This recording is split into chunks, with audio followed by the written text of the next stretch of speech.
Hello everyone.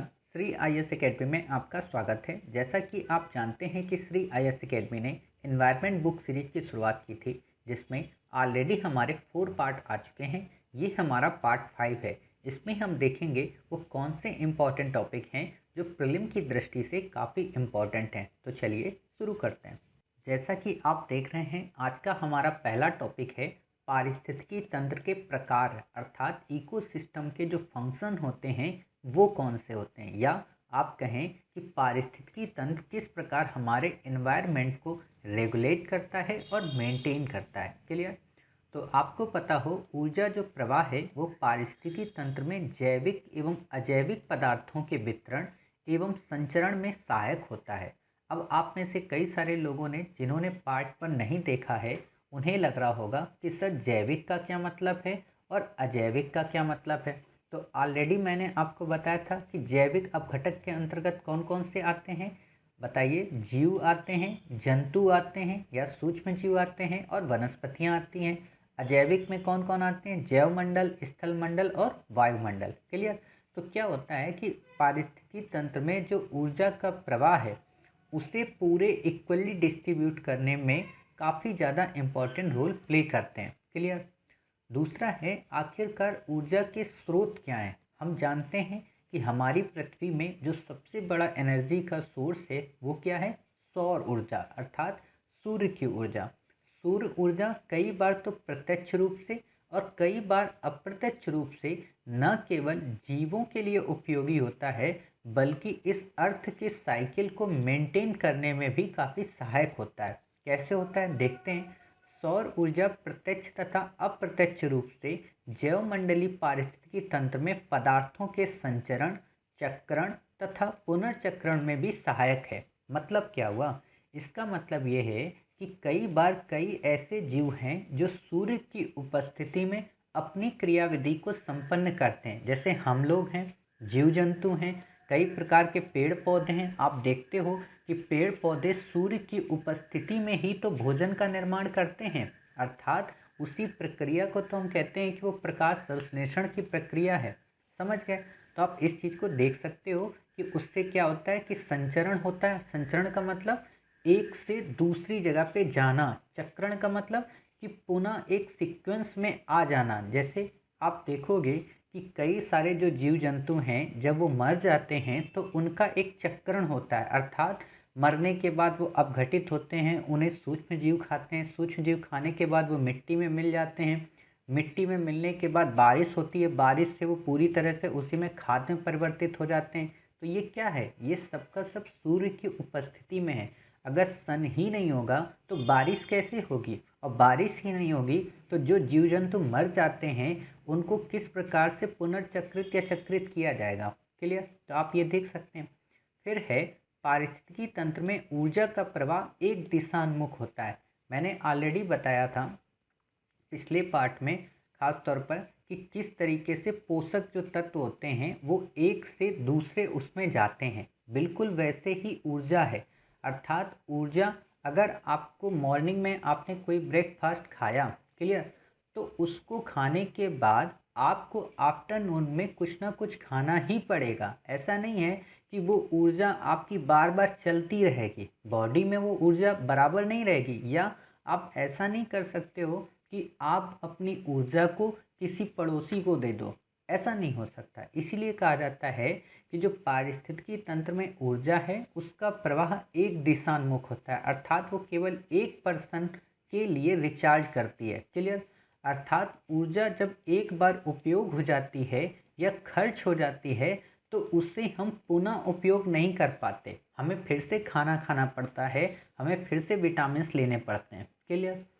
दूसरी चीज है कि किसी भी पारिस्थितिकी तंत्र में प्रति इकाई समय एवं प्रति इकाई क्षेत्र में जीवित पदार्थों के सकल शुष्क भार को बायोमास कहा जाता है।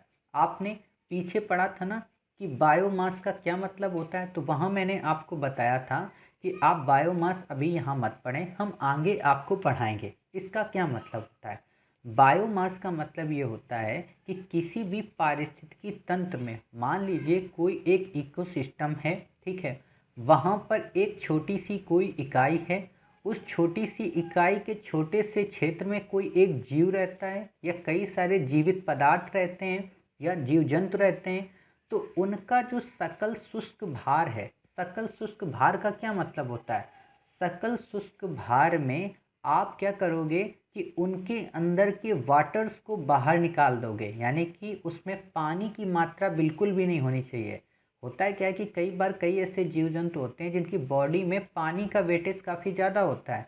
जैसे आप में से कई सारे लोग जब जॉब वगैरह में जाते हो अप्लाई करने, तो वहाँ पे आप क्या करते हो, अपना वेट बढ़ाने के लिए कई बार बनाना खाते हो। बनाना के अलावा आप कई सारे विटामिन्स लेते हो। ये क्यों करते हो? क्योंकि आपको उस समय अपना वेट बढ़ाना होता है। लेकिन आपसे वहाँ का आर्मी ऑफिसर क्या कहता है कि आप खाली पेट आइए, खाली पेट अपनी छाती को फुलाइए। ये सारी चीज़ें होती हैं। क्लियर? तो वही चीज़ है बायोमास, कि हम जीव जंतुओं के सकल शुष्क भार की बात करते हैं। आपसे सामान्य सा प्रश्न पूछेगा कि बायोमास से आशय है अर्थात, तो आप बता देंगे कि ये प्रति इकाई क्षेत्र में पदार्थों के सकल शुष्क भार से संबंधित है। क्लियर? चलिए अगला है, बायोमास के अंतर्गत पौधों तथा जंतुओं के शुष्क भार को सम्मिलित किया जाता है। समझ गए? ऐसा नहीं है कि केवल बायोमास में हम सिर्फ जंतुओं के शुष्क भार को शामिल करें, पौधों के ना शामिल करें। ऑलरेडी आपने देखा ना कि मैंने क्या बोला था, जीवित पदार्थों के, जीवित पदार्थों का मतलब जैविक पदार्थों का। और जैविक में आपको पता है कि वनस्पति भी आते हैं अर्थात पादप भी आते हैं अर्थात पौधे भी आते हैं और जंतु भी आते हैं। समझ गए? अब है, खाद्य जाल किसी पारितंत्र में एक दूसरे से संयोजित खाद्य श्रृंखलाओं का एक नेटवर्क है। एक जंतु विभिन्न खाद्य श्रृंखलाओं का सदस्य हो सकता है। इसका क्या मतलब? जैसे कि मैंने आपको बताया था ना पिछली बार कि एक छोटा सा कीड़ा है, उसे कौन खाता है? उसे सांप खाता है। उस सांप को कौन खाता है? मोर खाता है। उस मोर को कौन खाता है? कोई छोटा सा जीव खाता है। उसे कौन खाता है? उसे शेर खाता है। क्लियर? शेर फिर और किसको खा सकता है? तो आप देखोगे कि शेर घास भी, सॉरी, शेर गाय भी खाता है। ठीक है, गाय क्या खाती है? गाय घास भी खाती है। वो कीड़ा क्या खाता है? घास खा सकता है। क्लियर? मतलब क्या है कि ये सब एक दूसरे पे डिपेंड है। अब यहाँ पे आप बताइए, शेर के पास तो कई सारे ऑप्शन है ना, वो मोर को भी खा सकता है, वो क्या कर सकता है, सांप को भी खा सकता है, गाय को भी खा सकता है, या सांप के अलावा किसी अन्य जीव को खा सकता है। समझ रहे? लेकिन क्या सांप शेर को खा सकता है? संभव ही नहीं है। काट सकता है लेकिन खाना एक बड़ी बात है। क्या सांप मोर को खा सकता है? सोचने वाली बात है। क्लियर? क्या सांप गाय को खा सकता है? तो ऐसी चीज़ें नहीं हो सकती। लेकिन ये डिपेंड है एक दूसरे पे, अर्थात इनके पास ऑप्शन काफ़ी सारे अवेलेबल हैं। और जब इनके पास ऑप्शन काफ़ी ज़्यादा अवेलेबल होते हैं तो ये मिलकर क्या बनाते हैं? एक जाल बनाते हैं, और उसी जाल को हम कहते हैं खाद्य जाल। क्लियर? इसीलिए आपसे ये पूछा जाता है कभी कभी कि उस खाद्य जाल में कई सारे जो सदस्य होते हैं वो कई सारी श्रृंखलाओं से संबद्ध होते हैं। जैसे शेर को आप देख रहे हो, वो इस श्रृंखला से भी संबद्ध है, इससे भी संबद्ध है और इससे भी संबद्ध है। समझ गए? तो उम्मीद है आपको टॉपिक समझ में आया होगा। अगला है हमारा जैव संचयन। यूपीएससी आपसे हमेशा डायरेक्ट प्रश्न पूछती केवल एक लाइन में कि जैव संचयन क्या है, जैव आवर्धन क्या है, ऐसे प्रश्न पूछती है। और जब तक आपको ये क्लियर ना हो कॉन्सेप्ट, तब तक आप इसका अच्छे से उत्तर नहीं दे पाते। दूसरी चीज़, आपसे जब ये प्रश्न पूछे जाते हैं तो आपसे इंग्लिश में वर्ड दिए जाते हैं, अर्थात आपको जैव संचयन नहीं देंगे, आपको देंगे बायो एक्यूमुलेशन या आपको देंगे बायो रिमिडिएशन। क्लियर? तो वहाँ पे एस्पायरेंट कंफ्यूज हो जाते हैं। इसीलिए मैं कहता हूँ कि आप हिंदी के साथ साथ इंग्लिश की शब्दावलियों का भी ध्यान रखें। क्या है जैव संचयन? जैव संचयन ये दर्शाता है कि किस प्रकार प्रदूषक खाद्य श्रृंखला के भीतर पहुँचते हैं। मतलब क्या है? मतलब ये है कि देखिए, कई सारे ऐसे पदार्थ होते हैं जो हमारी बॉडी में, हमारी बॉडी का मतलब आप ये कह सकते हो कि जानवरों की बॉडी में, उनकी बॉडी में पूरी तरह से वो पच नहीं पाते। अर्थात कई सारे ऐसे पदार्थ होते हैं जो अजैव न्यूनीकृत होते हैं, या आप कह सकते हो कि वो डिग्रेड नहीं हो सकते, नॉन डिग्रेडेबल होते हैं। क्लियर? अर्थात उनका पूरी तरह से पाचन नहीं हो पाता और उसी यथा अवस्था में वो बने रहते हैं। तो इससे क्या होता है कि कि जब मान लीजिए उन्होंने कोई एक छोटा सा पदार्थ खाया, मैं एक एग्जांपल लेता हूँ कि आप डिक्नोफेलिक इंजेक्शन का नाम सुना होगा, ये दवा है जिसको खाने से गिद्धों की मौत हो गई। तो ये क्या था, ये एक तरीके से बॉडी में पचता नहीं था। मान लीजिए किसी जानवर गैया को या भैंस को जब ये इंजेक्शन लगाया जाता है, तो मान लीजिए वो लगाया गया, ठीक है, उस गाय को या उस जानवर को मरने के बाद गिद्धों ने खाया, तो हुआ क्या, उस गाय के अंदर वो काफ़ी ज़्यादा मात्रा में था। अब उसको खा लिया गिद्ध ने, तो गिद्ध ने एक गाय को खाया तो थोड़ा उसके अंदर डिक्लोफेनिक गया, दूसरी गाय को खाया थोड़ा और गया, तीसरे को खाया, ऐसे करके उसने जब 50 से 60 गैयों को या 50 से 60 भैंसों को खा लिया, तो क्या हुआ कि उसके अंदर वो संदूषक की मात्रा धीरे धीरे बढ़ती रही। क्लियर, ध्यान देना, ये जो धीरे धीरे मात्रा बढ़ती रही तो ये उसकी बॉडी में संचित हो गई, अर्थात उसकी बॉडी से ये बाहर नहीं निकल पाई। और जब वो बॉडी से बाहर नहीं निकल पाई तो इसे ही हम कहते हैं जैव संचयन। समझ गए? जैसे आप मानव को एग्जाम्पल में ले लो, कई बार आपने सुना होगा घर में कि जब आप नींबू खाते हो या जब आप टमाटर खाते हो या आप कोई बीज वाली चीज़ खाते हो तो आपको कहा जाता है कि बीजों को संभल कर खाना। क्यों? क्योंकि कहीं ये शरीर में पेट में जाकर पथरी का ना निर्माण कर दें। हालांकि पथरी के कई सारे अन्य रीजन होते हैं, लेकिन एक रीज़न ये भी माना जाता है कि जब हम ऐसी चीज़ें खाते हैं तो ये हमारे शरीर में जाकर पथरी को, स्टोन को प्रमोट करते हैं। क्लियर? तो वही चीज़ क्या होती है, वो धीरे धीरे हमारी बॉडी में संचित हो जाती हैं। या आपने कई बार देखा होगा, कई सारे लोग मोटे क्यों हो जाते हैं? मोटे इसलिए भी हो जाते हैं, वो चिप्स खाएंगे, चाउमीन खाएंगे और दुनिया भर के जितने फास्ट फूड होते हैं वो सब खाएंगे। मतलब खाना बुरी बात नहीं है, लेकिन अनुपात की मात्रा में अधिक खाना या ऑयली चीज़ें बहुत सारी खाएंगे, ठीक है, तो इससे क्या होता है, उनकी बॉडी में, उनके पेट में वो चीज़ें, वो वसा संचित हो जाती है और वो वसा संचित होने से उनका पेट मोटा हो जाता है और उनकी बॉडी फूलने लगती है, अर्थात मोटापा आ जाता है। समझ गए? तो इस सारी चीज़ों को जैव संचयन हम कहते हैं। समझ गए?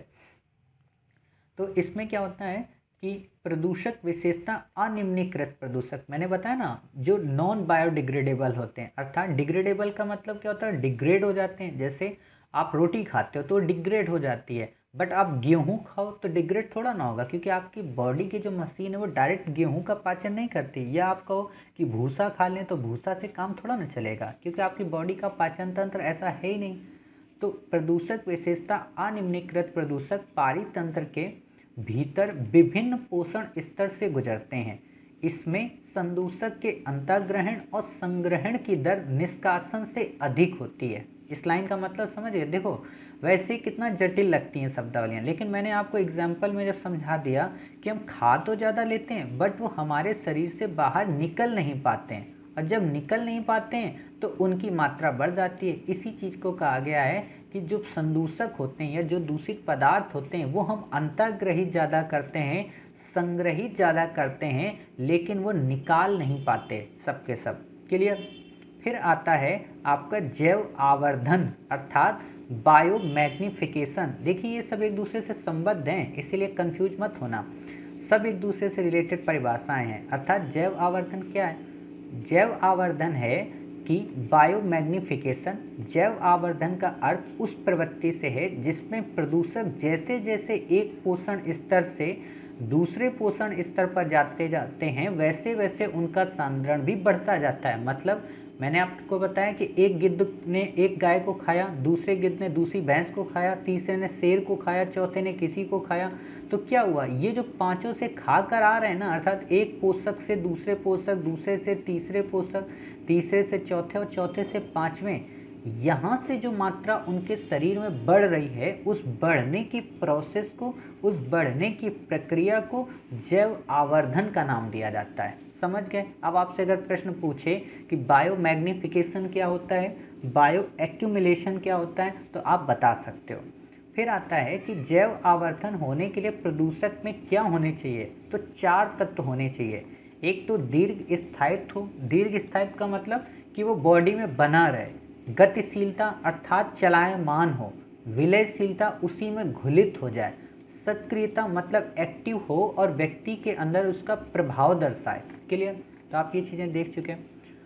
फिर आता है पारिस्थितिकी पिरामिड। आपसे यूपीएससी कई बार ऐसे प्रश्न पूछती है, काफ़ी सिंपल से सिंपल, कि ये बताइए कि जो संख्या पिरामिड है क्या वो सीधा बनता है, क्या जो ऊर्जा पिरामिड है वो सीधा या उल्टा बनता है, या जो घास के मैदान है या जो तालाब हैं ये क्या है, संख्या पिरामिड है कि ऊर्जा पिरामिड है। तो आज हम इनको समझते हैं। पिरामिड का क्या मतलब होता है, एक ऐसे त्रिभुज, क्लियर, इसको बोलते हैं पिरामिड। अब इसका मतलब एक तरीके से ये होता है कि ऊपर जाते जाते स्थितियाँ कम हो जाती हैं, नीचे बेस काफ़ी ज़्यादा होता है, अर्थात नीचे आधार ज़्यादा होता है। या आप ऐसे समझो कि नीचे लोग ज़्यादा रहते हैं और पहाड़ों पे लोग धीरे धीरे कम होते जाते हैं। क्लियर, वही चीज़ है ये, बिल्कुल उसी कॉन्सेप्ट में हमें समझना है। तो देखते हैं कि संख्या पिरामिड है क्या।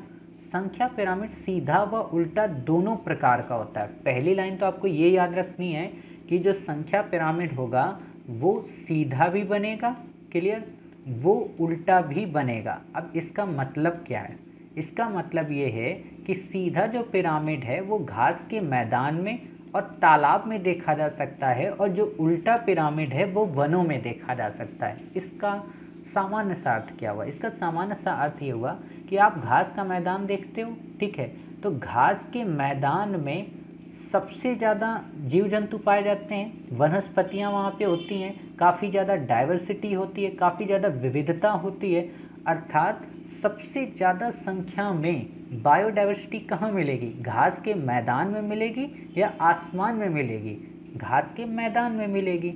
समझ गए। तो घास के मैदान को हम क्या कहेंगे, संख्या पिरामिड, अर्थात संख्या में सबसे ज़्यादा हमें जीव जंतु कहाँ मिलेंगे, घास के मैदान में। और घास का मैदान कैसा बनेगा, सीधा पिरामिड को शो करेगा। ये एक सिंबल है, बस आप ऐसे समझो। दूसरा है तालाब। तालाब में भी आप जानते हो तालाब नीचे होगा कि आसमान में होगा, नीचे होगा, अतः नीचे सारे जीव जंतु रहेंगे, सारे पेड़ पौधे रहेंगे, पादप प्रजातियां रहेंगी, सूक्ष्म जीव रहेंगे, तो वहाँ पर सबसे ज़्यादा विविधता होगी। क्लियर। अब आता है उल्टा पिरामिड। उल्टा पिरामिड कहाँ पाया जाता है, वनों में। वन का मतलब क्या हुआ, आप बताओ। पेड़ का ये जैसे मान लीजिए ये तना है, क्लियर, ये पेड़ का तना है, क्लियर, और ये आपका हो गया पेड़, ये मान लीजिए आपका पेड़ हो गया, क्लियर। अब इस पेड़ में बताइए पंछी सबसे ज़्यादा नीचे तने में रहेंगे या फिर पेड़ की डालों में रहेंगे, पेड़ के पत्तों में अपने घोंसले को बनाएंगे, पेड़ के पत्तों में घोंसले को बनाएंगे। सबसे ज़्यादा पंछी कहाँ निवास करेंगे, पेड़ के ऊपरी हिस्से में। और जब पेड़ के ऊपरी हिस्से में सभी निवास करेंगे तो जैव विविधता सबसे ज़्यादा कहाँ होगी, या सबसे ज़्यादा पारिस्थितिकी विविधता कहाँ होगी, या सबसे ज़्यादा उनकी संख्या कहाँ होगी, ऊपर। और जब ऊपर होगी तो हम क्या कहेंगे कि पेड़ का जो बनेगा वो क्या बनेगा, उल्टा। उल्टा का मतलब आप पेड़ को ही समझ लो, ऐसा आकार पेड़ का ही होता है ना, एक हिसाब से हमने अभी जो बनाया ऐसे करके ये पेड़। क्लियर। तो आप समझ गए, बिल्कुल इजी। बाकी आपको कुछ नहीं समझना है। इन लाइन से 3 लाइन से ऊपर आपसे चौथी लाइन कोई पूछेगा ही नहीं, समझ गए।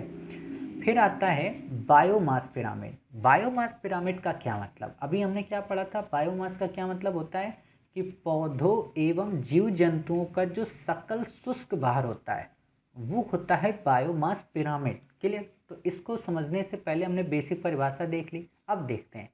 बायोमास पिरामिड को निर्धारित करने के लिए प्रायः प्रत्येक पोषण स्तर पर मौजूद समस्त जीवों को एकत्रित कर उनके शुष्क भार का मापन किया जाता है। मान लो कि कोई एक क्षेत्र है, वहाँ बहुत सारे मतलब जीव जंतु रहते हैं, बहुत सारी वनस्पतियाँ रहती हैं।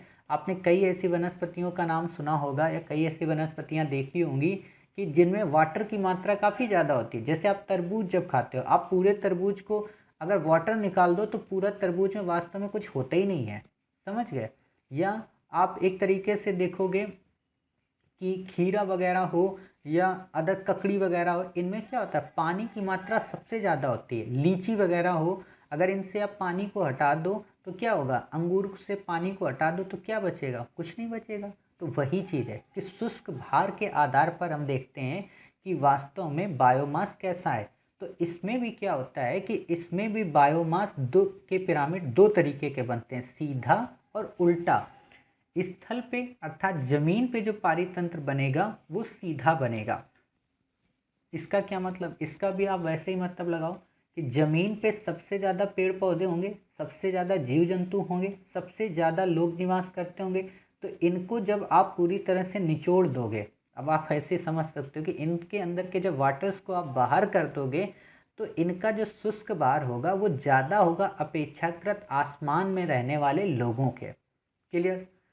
दूसरा है जलीय पारितंत्र में उल्टा बायोमास बनता है। इसका क्या मतलब हुआ?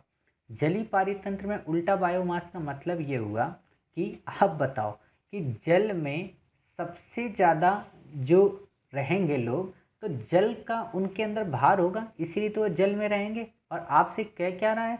शुष्क भार, यानी कि जो बिल्कुल शुष्क होते हैं उनको आप बताइए। तो शुष्क का मतलब क्या है कि जल के ऊपर कौन रहता है? जल के ऊपर काफ़ी कम पक्षी रहते हैं।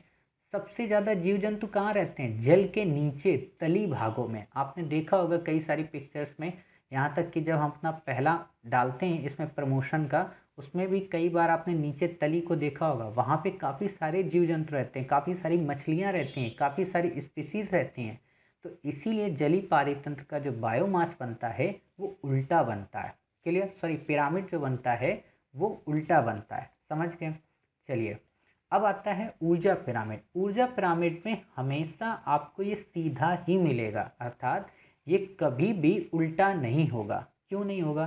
क्योंकि आप बताइए कि ऊर्जा सबसे ज़्यादा स्रोत कहाँ से मिलती है हमें? सन से मिलती है। तो सन कहाँ है? ऊपर है कि ज़मीन में है? ऊपर है। तो आप बताइए, ऊपर से जब सन की ऊर्जा सबसे ज़्यादा मिलेगी तो लोग सबसे ज़्यादा यहीं पे तो डिपेंड रहेंगे। क्लियर। अर्थात ऐसा तो होगा नहीं कि सन नीचे है और नीचे से उनको ऊर्जा मिल रही हो। तो इस तरीके से हम समझ गए कि ऊर्जा जो पिरामिड बनेगा वो सीधा बनेगा। देखिए, हमने आपको काफ़ी लेंदी लैंग्वेज में समझाया है। लेंदी लैंग्वेज का मतलब ये बिल्कुल नहीं है कि हम आपको समझा नहीं सकते, लेकिन वही बात है, ज़्यादा टिपिकल समझा देंगे तो ऐसा तो है नहीं कि आपका एनवायरनमेंट ऑप्शनल है या एनवायरनमेंट में आपको पीएचडी करनी है। आपको बस सामान्य रूप से समझना है। जैसे आप समझ गए कि संख्या पिरामिड जो होगी उसमें जो पिरामिड बनेगा वो सीधा भी बनेगा और उल्टा भी बनेगा। सीधा बनेगा तालाब में और घास के मैदान में, उल्टा जो बनेगा वो कहाँ बनेगा बताइए? उल्टा बनेगा वनों में। क्लियर। आपने ये समझा। दूसरी चीज़ आती है बायोमास पिरामिड के बारे में। बायोमास पिरामिड के बारे में आपने ये जाना कि स्थल में ये सीधा बनेगा और जल में ये उल्टा बनेगा। क्लियर। तीसरा आता है ऊर्जा पिरामिड। ऊर्जा पिरामिड के बारे में आपने जाना कि ये हमेशा सीधा ही बनेगा। बस इससे ज़्यादा हमें क्या जानना है? 5 पिरामिड हैं, इनमें से एक क्वेश्चन आ जाएगा और ऐसे ही आपसे पूछेगा, 3 स्टेटमेंट देंगे तो आप बता सकते हो। फिर आता है पारिस्थितिकी अनुक्रमण। काफ़ी इम्पॉर्टेंट है, यूपीएससी इस पे प्रश्न पूछ चुकी है। पारिस्थितिकी अनुक्रमण का क्या मतलब होता है? Ecological succession. होता क्या है कि हम इन्वायरमेंट के ये जो वर्ड होते हैं ना, अनुक्रमण या संक्रमिका, इनको नहीं समझ पाते, लेकिन अगर एग्जाम्पल के रूप में समझते हैं तो लगता है अरे ये तो हमारी डेली लाइफ के पार्ट ही हैं, तो ये हमें काफ़ी इजी लगता है। तो वही चीज़ यहाँ देखते हैं कि अनुक्रमण का मतलब क्या होता है। वह प्रक्रम जिसके द्वारा किसी क्षेत्र में पाई जाने वाली वनस्पति और जंतु प्रजातियों के समुदाय समय के साथ दूसरे समुदाय में परिवर्तित हो जाते हैं या दूसरे समुदाय उनका स्थान ले लेते हैं, पारिस्थितिकी अनुक्रमण कहलाता है। इसका क्या मतलब हुआ? इसका सामान्य सा मतलब ये हुआ कि जब आप दिल्ली में आए तो दिल्ली में आने पर आपने जिस रूम या जिस फ्लैट को लिया वहाँ पहले कोई रहता था, ठीक है। अब आपने उसको ले लिया, तो आप अब वहाँ पे उसी अकॉर्डिंग रहने लगे, एक छोटे से कमरे में अपने आप को एडजस्ट करने लगे। जबकि आप जहाँ से आए थे अपने घर से, अपने निज निवास से, वो काफ़ी बड़ा था। वहाँ पे काफ़ी लोग फैल के रहते थे। फैल के मतलब कि सामने खेत थे, बगल में खलिहान थे, जानवर भी बनते थे, सारी चीज़ें थी। लेकिन यहाँ पे आपको एक छोटे से कमरे में रहना पड़ा और यहीं पे आपको हर हिसाब से मैनेज करना पड़ा। या आप कह सकते हो कि हम उसी सिचुएशन में अपने आप को कन्वर्ट कर पाए। ये कहलाता है पारिस्थितिकी अनुक्रमण। समझना। दूसरा, इसमें कई तरीके के घटक शामिल होते हैं। कई बार प्राथमिक अनुक्रमण, आप द्वितीयक अनुक्रमण आगे पढ़ोगे, लेकिन हम यहाँ आपको एग्जाम्पल अभी दे देते हैं। प्राथमिक अनुक्रमण का ये मतलब हुआ कि वो अभी नया फ्लैट बना है और वहाँ पे कोई सुविधाएं उपलब्ध नहीं है। आपने वहीं पे धीरे से आकर नेट की व्यवस्था की, वहीं पे पानी वाले की व्यवस्था की, वहाँ पे खाना बनाने वाले का मैनेजमेंट किया। धीरे धीरे करके जितने भी लोग वहाँ पे आए उन लोगों ने ऐसे ही मैनेजमेंट शुरुआत की।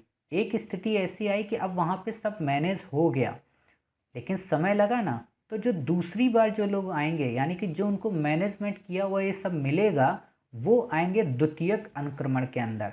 और जो पहले वाले थे वो कौन थे? वो आप लोग। अर्थात सबसे ज़्यादा समय किसको लगा? आपको, क्योंकि आपको जीरो से बनाने में वक्त लगता है, लेकिन दूसरे वाले को जीरो से बनाने में वक्त नहीं लगा, क्योंकि उसको सब बना बनाया मिला। ये आप सामान्य रूप से समझ गए। अब आप समझ जाएंगे प्राथमिक और द्वितीयक अनुक्रमण का मतलब। इसका क्या मतलब है? इस परिवर्तन में जैविक तथा अजैविक दोनों घटक शामिल होते हैं। आपको पता है कि स्थलमंडल भी आपके लिए उपयोगी था, जलमंडल भी उपयोगी था, वायुमंडल भी उपयोगी था। कई सारे जो जीव जंतु थे, जीव जंतु का मतलब मुखर्जी नगर या राजेंद्र नगर में रहने वाले जो लोग थे वो भी आपको मिले। कई प्रकार की वनस्पतियां मिली, आपने कई प्रकार के गमले अपने आसपास लगाए, कई प्रकार के पेड़ पौधों को आपने देखा, पार्क में देखा। तो ये सब चीज़ें आपको यहाँ पे ढालने में सहायक हुई कि नहीं हुई? तो हुई। अब बात करते हैं वही प्राथमिक अनुक्रमण फिर था क्या? प्राथमिक अनुक्रमण का मतलब ये है कि वो अनुक्रमण जहाँ पहले खाली क्षेत्र था, अर्थात कोई नहीं था, चट्टाने थी, नवनिर्मित डेल्टा थे, रेत के टीले थे, द्वीप समूह थे, बहते हुए लावा थे, हिमोड़ थे। हिमोड़ का मतलब कि हिमालयी नदियों के द्वारा या बर्फ वाली नदियों के द्वारा बहा कर लाया गया जो गाद या बहा कर लाई गई जो मिट्टी, वो हिमोड़ होती है। क्लियर? बाकी हम ज्योग्राफी में पढ़ेंगे काफ़ी डिटेल में। तो में होता है जहाँ पहले किसी भी समुदाय का अस्तित्व नहीं था, अर्थात जहाँ पे पहले कोई रूम रेंट वाला नहीं आया था। तो ये हो गया प्राथमिक अनुक्रमण। प्राथमिक अनुक्रमण में द्वितीयक अनुक्रमण की अपेक्षा अधिक समय लगता है। आपको भी पता है कि पहली बार जब आप नोट्स बनाए थे तो काफ़ी ज़्यादा टाइम लगा था, लेकिन धीरे धीरे जब आप चीज़ों को पढ़ने लगे, धीरे धीरे आप चीज़ों को समझने लगे, तो आपको फिर दिक्कत नहीं हुई। क्लियर? प्राथमिक अनुक्रमण के दौरान मृदा निर्माण प्रक्रम चलता है, जबकि द्वितीयक अनुक्रमण उस क्षेत्र से प्रारंभ होता है जहाँ मृदा पहले से मौजूद होती है। समझ गए? तो अब इसमें ज़्यादा आपको समझने की ज़रूरत नहीं है। फिर है हमारा अगला पार्ट, अग्रगामी समुदाय अर्थात पायनियर कम्युनिटी कहलाती हैं। पायनियर कम्युनिटी क्या है? पायनियर कम्युनिटी का मतलब होता है जो खाली क्षेत्र को सबसे पहले अपना वास स्थान बनाते हैं। नहीं होता है कि पहले आओ पहले पाओ, बिल्कुल वही चीज़ है कि अग्रगामी समुदाय कौन कहलाते हैं या पायनियर कम्युनिटी कौन कहलाते हैं? जो खाली क्षेत्र में सबसे पहले आते हैं। अर्थात आप जिस फ्लैट में पहली बार रहने गए और उस मकान मालिक ने पहला रेंट ही आपको उठाया, तो आप उसके लिए हुए एक तरीके के अग्रगामी समुदाय। क्लियर? अग्रगामी प्रजाति की वृद्धि दर बहुत अधिक होती है, किंतु इनका जीवन काल काफ़ी कम होता है। इसका क्या मतलब होता है? इसका मतलब ये होता है कि आपको नया नया फ्लैट मिलता है, नए नए लोग मिलते हैं, बड़ा अच्छा लगता है, ऐसा लगता है कि आपको सारे सुख मिल गए। लेकिन कुछ समय बाद आप बोर हो जाते हो, आपको लगता है अरे अभी आसपास तो कोई यहाँ पे है ही नहीं, यहाँ पे सारे सिस्टम ही नहीं है। भाई कितना आप स्ट्रगल करोगे? वहाँ पे पानी की व्यवस्था नहीं है, वहाँ पे खाना बनाने वाली कुक नहीं आ रही है, तो आप ये सारी चीज़ें देखते हो, तो आपकी अवधि वहाँ पे फिर कम हो जाती है और आप वहाँ से छोड़कर कहीं और रूम ले लेते हो। फिर आता है द्वितीयक अनुक्रमण। इसका क्या मतलब? द्वितीयक अनुक्रमण वर्तमान प्राकृतिक वनस्पति की समाप्ति के पश्चात अस्तित्व में आता है। क्लियर? अर्थात जो प्राकृतिक वनस्पतियां थी वो जब समाप्त हो जाती हैं तो नई वनस्पतियों का स्थान लेने के लिए द्वितीयक अनुक्रमण होता है। या आप कह सकते हो कि जिन क्षेत्रों में पहले वनस्पति या वनस्पति समुदाय का विकास हुआ था, किंतु बाद में प्राकृतिक या मानवीय कारणों से उस क्षेत्र की वनस्पति के पूर्ण या आंशिक रूप से नष्ट हो जाने से वनस्पति समुदाय का पुनः विकास होता है, उसे द्वितीयक अनुक्रमण कहते हैं।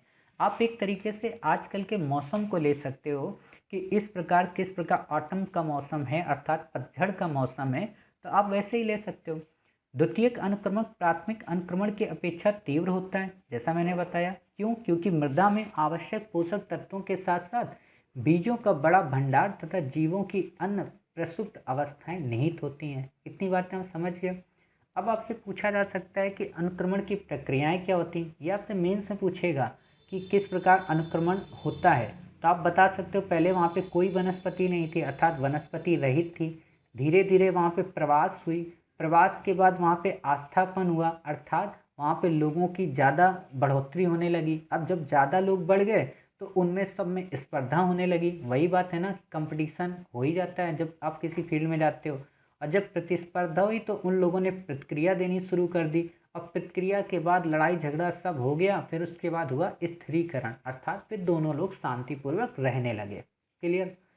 फिर आता है पारिस्थितिकी अनुक्रमण तालाबों तथा झीलों जैसे जलीय तंत्रों में भी होता है। ऐसा नहीं है कि पारिस्थितिकी अनुक्रमण केवल स्थल में होता है, जल में भी होता है, तालाब में भी होता है, झीलों में भी होता है। क्लियर। तो आप समझ गए। आपसे अगर ये बेसिक प्रश्न पूछे कि प्राथमिक अनुक्रमण द्वितीयक अनुक्रमण की अपेक्षा कम तीव्र होता है, तो आप क्या बताएंगे? नहीं भाई साहब, गलत है। प्राथमिक अनुक्रमण जो होता है वो काफ़ी ज़्यादा होता है, मतलब उसमें काफ़ी ज़्यादा समय लगता है, जबकि द्वितीयक अनुक्रमण में काफ़ी कम समय लगता है। क्लियर। तीसरा आपसे पूछा जा सकता है कि ये बताइए कि प्राथमिक अनुक्रमण ज़्यादा स्थायित्व होता है कि द्वितीयक अनुक्रमण? तो आप कहोगे प्राथमिक अनुक्रमण ज़्यादा स्थायी नहीं होता है। क्यों? क्योंकि इसमें वृद्धि तो ज़्यादा होती है लेकिन इनका जीवन काल काफ़ी कम होता है। क्लियर। तो आपसे बस इतना ही पूछेगा, बाकी कुछ भी आपसे नहीं पूछने वाला। अब आता है जैविक अन्योन क्रिया। अन्योन क्रिया का क्या मतलब होता है? अन्योन क्रिया का मतलब होता है संबंध, अर्थात एक दूसरे पर अंतर्निर्भरता। क्लियर। जैविक अन्योन क्रिया का क्या मतलब हुआ कि जीवों का या विभिन्न स्पीसीज का आपस में संबंध या आपस में एक दूसरे से अंतर संबंध। क्लियर। तो देखते हैं वह अन्योन क्रिया जो एक ही प्रजाति के विभिन्न सदस्यों के बीच होती है, अतः जाति अन्योन क्रिया कहलाती है। क्या मतलब हुआ? एक ही प्रजाति, यहाँ पर वर्ड देखना, एक ही प्रजाति है यानी कि विभिन्न स्पीसीज की बात नहीं कर रहा, केवल एक ही स्पीसीज के विभिन्न समुदायों के मध्य। जैसे मान लीजिए कैट की फिशेज है, कैट की स्पीसीज है, उसमें कई सारे आते हैं, आप देखते हो, आप उसमें चीता को देखते हो, आप उसमें टाइगर्स को देखते हो, आप उसमें स्नो लियोपार्ड्स को देखते हो। ये सब क्या है? ये सब कैट की स्पीसीज में आते हैं। क्लियर। अब इनके बीच जो अंतःक्रिया होती है वो कहलाती है जाति अन्योन क्रिया। नाम से ही समझ गए कि एक ही जाति के लोग जब अन्योन क्रिया करेंगे तो जाति कहलाएगी।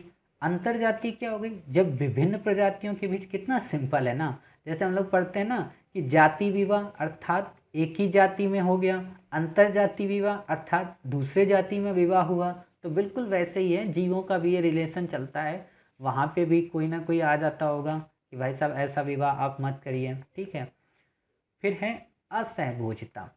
ये देखिए कई सारे अब आपको वर्ड मिलेंगे, जैसे आप पढ़ते हो ना असहभोजिता क्या होता है, सहभोजिता क्या होता है। इस पे यूपीएससी ने अभी तक प्रश्न पूछे नहीं है, लेकिन आपसे पूछा ऐसे जा सकता है कि असहभोजिता की स्थिति में दोनों प्रजातियों का संबंध होता है या दोनों प्रजातियों की स्थिति होती है, तो पूछ लेगा कि दोनों प्रजातियां हानि में होती हैं, दोनों प्रजातियां लाभ में होती हैं, एक प्रजाति को नुकसान होता है, दूसरी अप्रभावी रहती है, या फिर दे देगा उपयुक्त में से कोई नहीं सही। ऐसे चार ऑप्शन दे देगा, तो आपको पता होने चाहिए, और इनको पता होने का मतलब इसको आप अपनी लाइफ से अगर याद कर लिए ना तो कभी नहीं भूलोगे। देखते हैं असहभोजिता का मतलब क्या है कि जो सह में नहीं है, जो दोस्ती जिनको नहीं है, मतलब जैसे आप देखिए कई सारे ऐसे फ्रेंड होंगे, कई सारे ऐसे चैनल होंगे जिनसे आपका कोई संबंध नहीं है, अर्थात आपको कोई मतलब ही नहीं है। क्लियर। तो क्या होगा कि एक प्रजाति तो इसमें नुकसान में रहेगी, मतलब जिसका चैनल है उसके पास सब्सक्राइबर नहीं बढ़ रहा है उसको नुकसान है। दूसरा आप अप्रभावी रहेंगे, मतलब क्या कि करने दो किसी को, मुझे क्या मतलब, जब वो मेरे काम का ही चैनल नहीं तो मैं उसे क्यों देखूं। क्लियर। यानी कि आप पे कोई इम्पेक्ट ही नहीं पड़ेगा, इसीलिए उस स्थिति को हम कहते हैं असहभोजिता। एक नेगेटिव, दूसरा बिल्कुल उदासीन, उसमें किसी भी प्रकार का कोई प्रभाव नहीं पड़ेगा। समझ गए। असहभोजिता के बाद क्या आता है? परभक्षण। परभक्षण का मतलब क्या हुआ? दूसरे को खाना। होता है ना, कई टाइप के लोग होते हैं दूसरे को खाते हैं, तो इसमें क्या होता है, मतलब दूसरे को खाने का मतलब एक तरीके से आप समझते हो दूसरे की मतलब दूसरे को मारना पीटना या दूसरे को परेशान करना, दूसरे को तंग करना। तो इसमें क्या होगा, जो परेशान करेगा उसको तो लाभ मिलेगा कि चलो मैंने इसको परेशान कर लिया, दूसरे को क्या होगा, बेचारा जो मार खाया उसका तो नुकसान हुआ ना। तो इसीलिए परभक्षण में क्या हुआ, एक को फायदा और एक को नुकसान। असहभोजिता में क्या हुआ, एक को नुकसान, दूसरे को कोई ना तो फायदा हुआ ना ही नुकसान हुआ। समझ गए। तीसरा है परजीविता। परजीविता का मतलब दूसरे पे निर्भरता, अर्थात दूसरे जीव पे निर्भरता। आप बताओ, अगर आप एक पे डिपेंड हो गए, दूसरा आप पे डिपेंड नहीं है, तो इससे क्या होगा? आप जिस पे डिपेंड होगे उसको तो नुकसान होगा ना। वो बेचारा यही सोचेगा, अरे कमाता धमाता नहीं है, पढ़ता लिखता नहीं है, हमारे ही पैसे से गुजारा कर रहा है। लेकिन दूसरा जो आप पे डिपेंड है उसको तो फ़ायदा हो रहा ना, बिना कमाए उसको पैसे मिल रहे। तो ये आप देख सकते हो कि परजीविता में एक को फ़ायदा, दूसरे को नुकसान, आप देख सकते हो।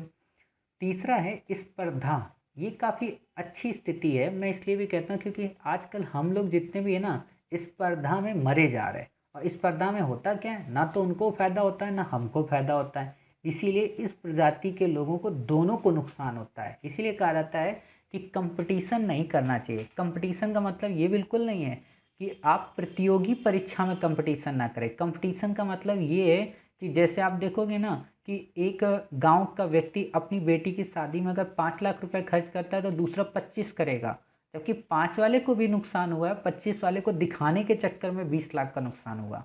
समझ गए? तो दोनों नुकसान में रहते हैं। फिर है सहभोजिता। असहभोजिता में हमने क्या देखा था? एक नुकसान में थी, दूसरी अप्रभावी थी। सहभोजिता में यानी कि साथ साथ मिलके काम करेंगे तो क्या होता है? एक को प्रॉफिट होता है, दूसरी अप्रभावी रहती है। जैसे आपने किसी से कहा कि ठीक है आप मेरे साथ तैयारी करो, मेरे साथ पढ़ाई करो, अब वो पढ़ाई नहीं करना चाहता, मतलब वो उदासीन रवैया रखता है, तो ये होगा कि आपको तो फायदा होगा लेकिन उसका कुछ नहीं होगा, ना तो उसका घाटा होगा ना ही उसको फायदा होगा। क्लियर? फिर आता है सहजीविता। सहजीविता का मतलब कि जैसे आजकल हम लोग सब लोग साथ में पढ़ रहे हैं, साथ साथ में मिलकर क्वेश्चन सॉल्व करते हैं, तो इसमें क्या है? आपको भी फायदा होता है, मुझे भी फायदा। मुझे फायदा क्या कि मेरा जो पैशन है, मेरा जो शौक है वो पूरा हो रहा है कि हाँ मैं आप लोगों को पढ़ा पा रहा हूँ। आपको क्या फ़ायदा? ये आपको बेहतरीन मटेरियल मिल जा रहा है। समझ गए? ये इसलिए सहजीविता हो गया। अभी हम लास्ट में इनको रिवाइज कर लेंगे, चिंतित मत हो। फिर आता है तटस्थता, उदासीन, मतलब ना हमें मतलब दुनियादारी से, ना आपको दुनियादारी से मतलब। क्लियर? दोनों पे कोई इम्पैक्ट नहीं पड़ेगा। अब आप क्विक रिवीजन कीजिए। पहला आपने पढ़ा असहभोजिता, इसमें क्या था? एक निगेटिव, दूसरे पे कोई प्रभाव नहीं। दूसरा क्या था? परभक्षण, एक को नुकसान दूसरे को फायदा। तीसरा क्या था? परजीविता, एक को फायदा दूसरे को क्या था?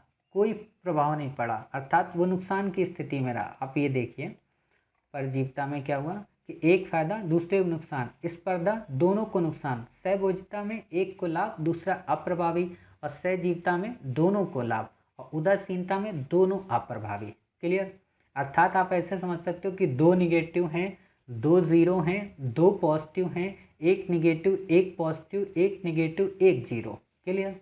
समझ गए होंगे। चलिए, अंतिम टॉपिक है आज का हमारा पारिस्थितिकी दक्षता, अर्थात इकोलॉजिकल इफिशियंसी। वह दक्षता जिसमें जीव अपना भोजन प्राप्त करते हैं तथा भोजन को जैव भार में परिवर्तित कर दूसरी उच्च स्तरीय पोषण रीति के लिए उपलब्ध कराते हैं, पारिस्थितिकी दक्षता कहलाती है। इसका क्या मतलब हुआ? इसका मतलब ये हुआ कि कोई भी जीव कहीं से, मान लीजिए उसने भोजन बनाने की शुरुआत की, कहीं से उसने भोजन को प्राप्त किया, उस भोजन को उसने बायोमास में कन्वर्ट कर दिया, और उसको कन्वर्ट करने के बाद, ठीक है, अपने आप को उच्च पोषण की स्थिति में बनाए रखा। उस स्थिति को कहते हैं पारिस्थितिकी दक्षता। आप सामान्य से ऐसे समझ सकते हो, कई सारे लोग होते हैं जो कम खाना खाते हैं लेकिन अपनी बॉडी को काफ़ी अच्छे से मेंटेन करके रखते हैं। क्लियर? और उनको कभी अगर एक दिन खाना ना भी मिले तो उनकी बॉडी पे किसी प्रकार का इम्पेक्ट नहीं पड़ता। क्यों? क्योंकि उनकी बॉडी काफ़ी इफ़िशियंट है। आपने देखा होगा कि कोरोना के टाइम पीरियड पे आपको इम्यूनिटी के संदर्भ में बातें की जा रही थी, तो वहाँ पे ये बात भी आ रही थी कि किसकी बॉडी की इफ़िशियंसी कितनी ज़्यादा है। क्लियर? तो अंतिम लाइन देख सकते हैं कि वास्तविक उत्पादन दक्षता विभिन्न प्रजातियों के बीच अलग अलग होती है। आप समझ सकते हो कि हर प्रजाति की क्षमता अलग होगी। जैसे आप में से हर पर्सन की पढ़ाई करने की कैपेबिलिटी अलग है। कई बार आप लोग 12 घंटे पढ़ते हो लेकिन 2 घंटे का भी आप यूज़ नहीं कर पाते हो। कई बार आप 2 घंटे पढ़ते हो और 12 घंटे की तैयारी को 2 घंटे में कर लेते हो, अच्छे से यूटिलाइज कर लेते हो। क्लियर?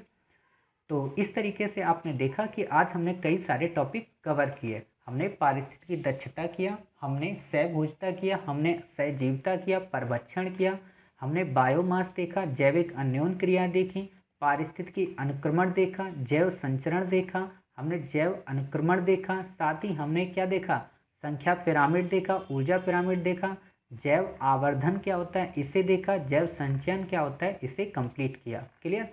और साथ ही पारिस्थितिक तंत्र के प्रकार के साथ साथ ऊर्जा के स्रोतों को भी कंप्लीट किया। उम्मीद है आपको ये टॉपिक काफ़ी अच्छा लगा होगा। मिलते हैं कई अन्य टॉपिक के साथ, तब तक अपना ख्याल रखिए और स्वस्थ रहिए।